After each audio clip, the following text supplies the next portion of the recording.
Hey guys, sorry if I don't sound great today. I'm not feeling great, but anyways, today I'll be reviewing the Best of Spider-Man Volume 4. The title doesn't really fit as it's Amazing Spider-Man 501 through 514, not a selection of super popular books throughout the years. So, it's kind of more of a mini omnibus of the works of J. Michael Straczynski. I'm not really good with last names. And art by John Romita Jr. And I must say that this was a fantastic book. However, I didn't really like the last arc, which is Sins Past.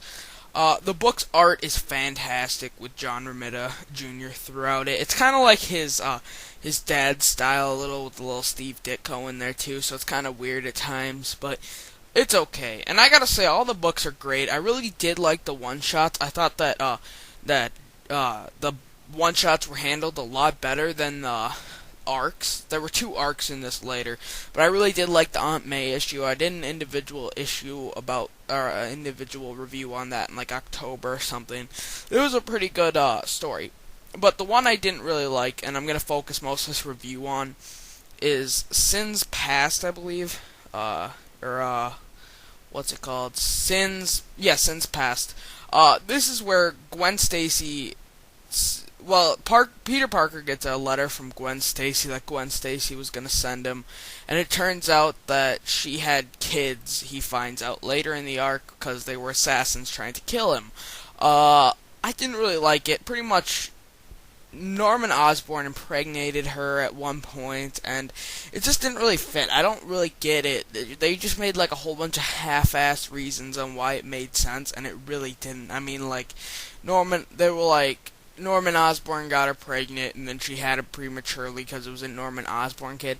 I think Peter would have noticed if she was pregnant with two kids. The story just didn't really make sense, because at the time, Gwen Stacy, of course, was a really popular character when she died, so I have no idea where these kids would have went, how Peter never heard of the kids or anything like that. It really made no sense. The kids were okay. I thought that was kind of interesting that they went after him, and I think the only character that would really work would be Norman Osborn, but it really doesn't make any sense. Like, also Peter, like they came out and they were born and grew up a lot quicker than most kids because Norman Osborn's serum made him grow up faster, which I don't get why Norman Osborn doesn't get old really fast. It just doesn't make much sense at all. Gwen Stacy's kids eventually don't die for some reason of old age, which Peter's like, that's the main thing that'll happen. I think it had something to do with, like, it was just a really dumb reason. Like, Peter injected his blood later into the daughter, which would be, I'm sorry, I can't remember her name, Sarah Stacy. It was kind of just dumb reasons, like they made that earlier, then they never thought of a way to really follow through with it, but they had it anyway, so they just kept it. I didn't like it at all. I just really think that was a half-ass attempt. I thought the whole story had a good premise. I think it would have been better if Peter Parker got her pregnant and maybe she said she had to like go on vacation, and she found that out, and like the spider gene somehow didn't like combine well with Gwen's genes, and then they grew up. Norman Osborn found out about them when Gwen Stacy died. Like, when Gwen Stacy died, somehow she still had him, because that's pretty much what happened in this arc. I don't know what would happen, how Peter wouldn't find out, but if he didn't, then Norman Osborn somehow seduced them into doing what Peter did in this arc, and it would have worked just as effectively. I don't know. I just really don't get what they were doing with this arc. I didn't think it was a good arc. I don't think there was any way they should have done it.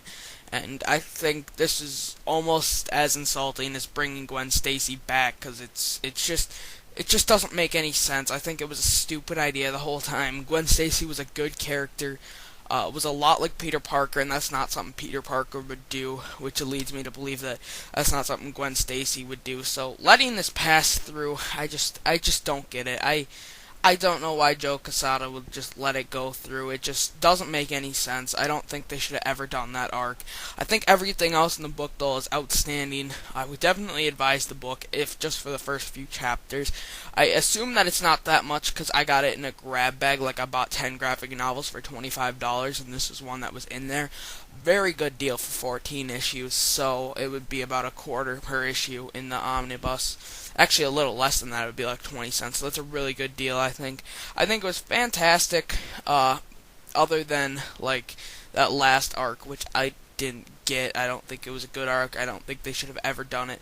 But overall, I'd give this book like probably like a 7 out of 10, just because I didn't like the Sins Past thing a lot. It really bothered me, and that's all I could really think of once I finished the book. Like, that just bothered me so much. I just wouldn't advise reading it unless your curiosity gets the best of you.